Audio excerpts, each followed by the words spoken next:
Bueno, yo decía que en este segundo punto, el primer punto, para geopolíticamente hablando, creo yo, es que básicamente los que controlan este plano, la geopolítica humana, digamos, que es el cartel bancario y todos sus asociados, como los fondos de inversión, ya vieron en Francia, por ejemplo, lo que pasó con BlackRock.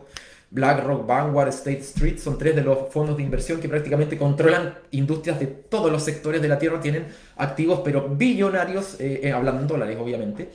Entonces, toda esa gente está lleno de pedófilos entre ellos y en todos muchos estratos, básicamente. Eso es uno de los factores que de alguna manera está súper escondido detrás, pero secreto a voces. Ya saben, como decía hace un rato, lo de Hollywood, por ejemplo, y todo esto, estas campañas de ropa que de repente nos tiran algún tip ahí, la puntita de toda esta cola que viene detrás, ya nos dan a entender qué es lo que se mueve. Ahora bien, la otra parte que yo decía Mm, es lo que ocurre con otro aspecto que se está impulsando y se le están metiendo muchos dólares, se le está metiendo mucho, se le está dando mucha cuerda en el mundo, que es el asunto de la llamada ideología de género. O sea, el adoctrinamiento de la ideología de género. Y en esto, acá yo hay que separar a las personas con, como sea que quieran vivir su pareja, su sexualidad, ahí va. eso es una cosa, y otra muy distinta son los lobbies que está usando, incluso están usando esas personas, o sus creencias, o su manera, o su sexualidad, para objetivos que no tienen que ver ni con el bienestar de esas personas, ni con el bienestar colectivo. O sea, las agendas que incluyen, por ejemplo, la Agenda 2030, el Gran Reseteo y todos los que están detrás, les interesa usar todo lo que es el lobby LGTBIQ y todas las letras que tenga para fines que no están alineados ni con el mayor bien de las personas que se consideran parte de ese tipo de sexualidades, ni con el del resto, con nadie. Entonces esto hay que tenerlo muy claro. ¿Por qué digo lo que digo? Eh, Porque se está tratando de usar, o al menos eso es lo que yo veo para dónde apunta esto, a la mm, ideología de género como un caballo de Troya en el que meter colada la pedofilia. Ya exacto. sea porque sus mismos, algunos de sus miembros así lo aceptan, o porque se está usando como ventana de Overton, o sea, la técnica de la rana en el agua tibia, que se va calentando el agua hasta que se quemó, el tema del adoctrinamiento de ideología de género primero, para ver si, cómo se reacciona el colectivo a eso para intentar meter la pedofilia. ¿En qué me baso, por ejemplo, para decir esto? Tengan en cuenta algunos hechos pequeños, breves, pero muy significativos, como lo siguiente. Hace poco, de hecho hace muy pocos días, en Argentina, hubo una psicóloga, Celia Antonioni, que en un programa que justamente es conducido por una persona trans, que es Flor de la B. Flor de la B. Flor de la B, ¿no? Florencia de la Florencia B, de la B. Se dijo conoce que, por estos lares muchísimo. claro, dijo literal, la pedofilia es una orientación sexual. Claro, Exacto, sí, yo eso lo lo dijo. vi en muchísimas personas, lo vieron en ese programa. Claro, por más que después haya pedido disculpas, que seguramente todos se le tiraron encima, Mm, todavía, pero dijo, la pedofilia clarito, es una clarito orientación lo sexual. dijo. La Claro, pedofilia y Florencia de la B quedó así, hasta donde yo vi quedó así, pero nada, seguía y como la pedofilia, dijo, es una orientación sexual. sexual. O sea que esto de la ideología de género, que realmente como que pretende borrar todo lo que es la biología de la base de la Tierra, nos dice que, por ejemplo, si yo me puedo autopercibir, eso entiendo yo. Si yo me puedo autopercibir como, por ejemplo, qué sé yo, soy un niño de 10 años y me gustan las niñas de 8 años.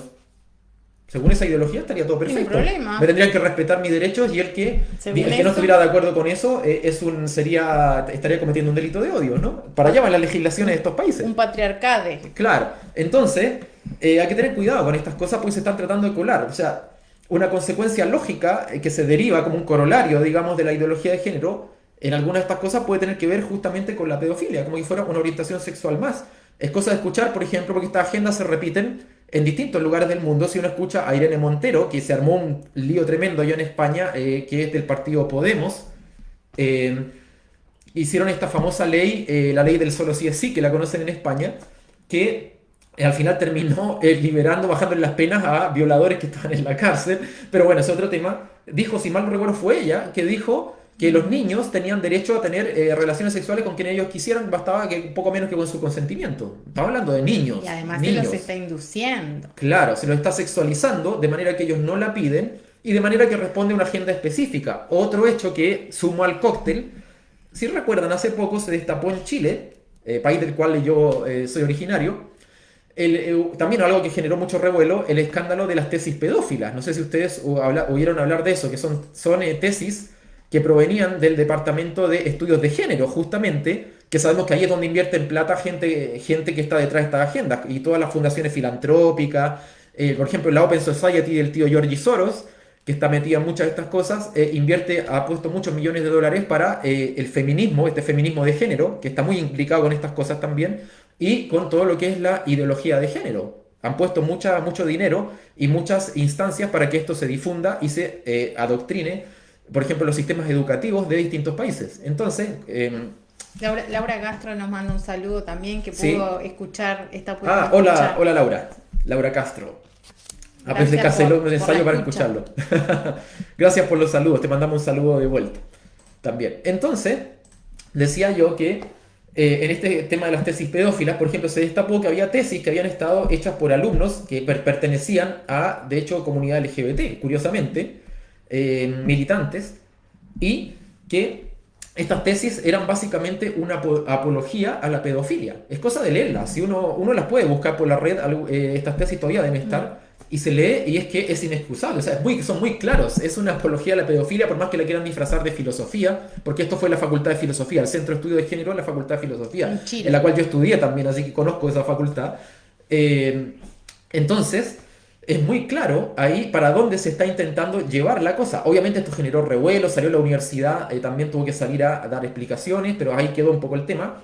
Pero esto ayuda a darse cuenta de que se está intentando imponer o vender esta idea vía ventana de Overton, usando la ideología de género, como digo, para que pensemos que la pedofilia es una orientación más, una orientación sexual más, y de normalizar eso. Creo que estaba por ahí el movimiento MAP también, no sé si eso era, no he investigado a fondo, pero lo oí de él, MAP, Minor Attract Person, o sea, persona atraída por menores, que parece que tenían ahí su propio mundo. Hay personas Entonces, atraídas por menores que totalmente lo están normalizando, normal que se sienta atraída por menores y pueda llevar a la práctica sus encuentros y sexualidad con menores. claro, Esa es la idea. esa es la idea. Eh, Esto también se está intentando colar en los planes de, obviamente, todos sabemos a estas alturas que las escuelas... eh, Allen, un saludo. Allen nos dice, lindo verlo después de tanto tiempo, muy correcta exposición. Gracias, Allen, Saluditos. un saludo te mandamos. Entonces, decía que en las escuelas, por ejemplo, estos temas se están tratando vía estos organismos internacionales, ONU y todos sus derivados, Fondo Monetario Internacional, Banco Mundial, todos estos préstamos de dinero. Claro, se trata de todo lo que sea, por ejemplo, renegociar deuda. Bueno, un Estado te renegociamos la deuda, pero a cambio vas a implementar en tu sistema educativo estos programas de adoctrinamiento en ideología de género, por ejemplo. Y claro, por eso todos los gobiernos están, digamos, enganchando en la agenda. Entonces, decía que en programas educativos se está viendo este adoctrinamiento, en esos grandes centros de adoctrinamiento que siempre lo han sido, no solo ahora, que son los colegios, liceos, y lamentablemente. Lamentablemente. Y esto no lo digo como ofensa para los profesores honestos que todavía queden ahí, no tiene ni nada nada que de ver. ello, sino que hay que reconocer las cosas como son. Son centros de adoctrinamiento, básicamente, en lo que quiera que esté el que tira la bajada de línea hacia esos centros. Entonces se están usando para adoctrinar en ideología de género. Por ejemplo, vean la ESI, Educación Sexual Integral en Argentina, y el proyecto de ESI en Chile, por ejemplo, y al igual que ocurre en otros lados. Por ejemplo, en Estados Unidos, en Canadá, hay drag queens. Busquen si alguien no sabe lo que son los drag queens, que están en bibliotecas, por ejemplo, en bibliotecas públicas, enseñándole a leer cuentitos a niños pequeños, sexualizando niños pequeñísimos. Y uno dice, ¿pero qué hace esos drag queens en una biblioteca? Yo no tengo nada con que la gente adulta, por supuesto que acá yo no tengo nada en contra de que la gente adulta viva su sexualidad entre adultos como se le cante la gana. Exacto. Pero ¿qué hace ahí Niños. con los niños? Claro, entonces... por ejemplo, hay un tweet también de una de estas organizaciones que se llama, creo, Drag Queen Story Hour. O sea, como la hora de los cuentos con los drag queen. Una de estas organizaciones que en su Twitter de la filial Reino Unido colocaron un tweet que parece que después lo borraron, que decía, Love has no age. El amor no tiene edad. Bueno, ¿a qué le suena eso? El amor no tiene edad. Si estamos entre adultos, ¿a qué le importa? Bueno, importa cuando la edad se importa. O sea, cuando pueden ser niños, ¿no? Curioso. Entonces... todo este tipo de hechos uno los ve y empieza a juntar las piezas, a sumar 1 más 1 más 1 más 1, y se empieza a dar cuenta de para dónde quiere ir este tren, que nos están tratando de meter. En Chile, por ejemplo, la ESI también hay que entender que estas cosas van de a poco. No es que a lo mejor de un día para el otro vayan a intentar meter la pedofilia, sino que primero se van testeando. Bueno, a ver cómo reacciona la Claro. población a la ideología de género, a ver si eso cuela. Somos ratas de Vamos. laboratorio para esta gente. Yo sé que cuesta este punto. Este punto es que a veces más, el que más cuesta, Mauri, porque vos fíjate que las personas, por lo general, muchas personas no se ven como rata de laboratorio. Es que Es que a además nadie le gusta a que le nadie digan, le le gusta que le gusta. digan, mira vos, Obvio, entonces si te laboratorio. vienen y te empiezan a decir o a mostrar evidencia de que sos rata de laboratorio, que ya con evidencia es otra cosa, como lo que estamos haciendo nosotros y está haciendo más gente.